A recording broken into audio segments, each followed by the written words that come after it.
The colonel's voice cut through the training hall with cold authority as he said her explanation sounded like an excuse. Laughter followed, sharp and careless. And in that moment, no one noticed how still she stood, how steady her breathing was, or how carefully she kept her jacket zipped to the collar. Asterisk, what city are you watching from today? If this story resonated with you, hit subscribe for more stories about extraordinary people. Her name was Second Lieutenant Mara Hale, though almost no one there knew that. To most of the base, she was simply Hale, a quiet officer transferred in without ceremony. She was new to the unit, young enough to be underestimated, disciplined enough to never correct anyone who assumed she was inexperienced. That morning, the platoon had assembled for physical training evaluations, a routine test meant to expose weakness and reinforce hierarchy. Mara had fallen behind during the endurance circuit. Her pace slowed during the final stretch, not enough to fail, but enough to attract attention. When the colonel asked why, his tone carried impatience rather than curiosity. She answered with honesty. She said she was recovering and managing within her limits. She did not elaborate. She never did. The colonel frowned and told her that the battlefield did not care about recovery. He said that pain was a mental barrier and that discipline erased it. The room reacted the way rooms often do when authority speaks. A few nodded. A few smirked. A few waited to see if this young officer would crumble. Mara did not argue. She stood at attention and accepted the criticism. The colonel pressed further, asking if she believed rules bent for comfort. He said that excuses weaken units and that weakness spread. He asked if she understood. She answered, "Yes, sir," with a voice that carried no tremor. What the colonel did not know was that Mara had already learned those lessons where rules dissolved under fire. She had learned them in a valley overseas where maps failed and time fractured into seconds that decided who lived and who did not. She had learned them on a night when her convoy was ambushed and the sky burned orange. 2 years earlier, she had been part of a forward reconnaissance team operating far beyond the line of support. When the first explosion hit, it flipped their vehicle and scattered the team across the road. Training took over. She pulled herself from the wreckage and returned fire while dragging a wounded sergeant to cover. The second blast came closer. It tore through her side and knocked the air from her lungs. She stayed conscious. She stayed moving. She kept firing until the threat was neutralized. Only after the silence returned did she allow herself to collapse. By the time evacuation arrived, she had lost enough blood to dim the world. Surgeons later told her that the shrapnel had missed her spine by a margin too small to measure with comfort. Recovery was long and quiet. There were months of physical therapy and longer months of learning how to trust her body again. Doctors advised caution.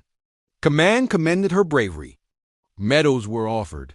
Mara accepted none of the attention. She asked only to return to service when cleared. When she finally did, she requested a transfer without distinction. Back in the training hall, the colonel dismissed her explanation again and ordered the platoon to continue. As they moved on, he added one final remark, saying that if she could not keep up, she should reconsider her place there. That was when something shifted. Mara raised her hand. The room paused. It was a small gesture, but it broke the rhythm of authority. The colonel looked at her with irritation and asked what she wanted. She asked for permission to clarify. He agreed, perhaps expecting an apology or a retreat. Instead, she reached for the zipper of her jacket. The sound was soft, but the effect was immediate. She opened the jacket slowly and folded it back, revealing the compression wrap beneath her uniform. She removed it with care and stood facing them without flinching. The scar ran along her side, a long pale seam that told a story no words could soften. It was clean and healed, but unmistakable. This was not a training injury. This was not a minor setback. This was the mark of war. The room fell silent. The colonel's expression changed first, confusion giving way to recognition. He asked what it was. Mara answered plainly. She said it was from an ambush during active deployment. She said it limited her breathing during sustained exertion.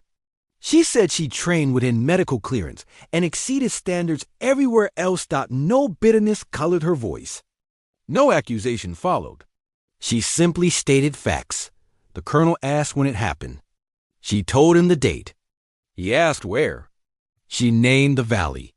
A senior officer in the back stiffened at the mention. He knew that operation. He knew the report. He knew the name of the lieutenant who had held the line long enough for extraction. The colonel swallowed and asked why she had not mentioned it earlier. Mara said she was not asked. She said she believed her performance spoke for itself. For a long moment, no one spoke. The colonel looked around the room, at the faces that had laughed, at the officers who had nodded along. He cleared his throat and addressed the platoon. He said that assumptions were dangerous. He said that strength did not always announce itself. He said that discipline included listening. Then he turned back to Mara. His voice was quieter when he acknowledged her service. He thanked her. He told her to zip her jacket and take a seat. After the session ended, word spread quickly. Not as gossip, but as recalibration. People saw her differently. Not as fragile, not as slow, but as someone who carried weight with humility. The colonel requested her record later that day. He read it alone. In the weeks that followed, training adjusted. Not just for her, but for others who had been pushing to unseen limits. The culture shifted in small ways. Questions were asked with more care. Criticism came with context. Respect became less performative and more earned. Mara never brought up the incident again. She returned to her routine, trained hard, and passed every evaluation. When her breathing tightened, she slowed without apology. When others struggled, she offered guidance without judgment. She became the kind of leader who understood that resilience was not the absence of pain, but the choice to move forward with integrity. The colonel watched her progress from a distance. One afternoon, he stopped her after drills and told her that he had been wrong. He said that leadership required learning. She thanked him and returned to her duties. The scar remained, a quiet reminder etched into her skin. It did not define her, but it informed her. It taught her when to push and when to pause.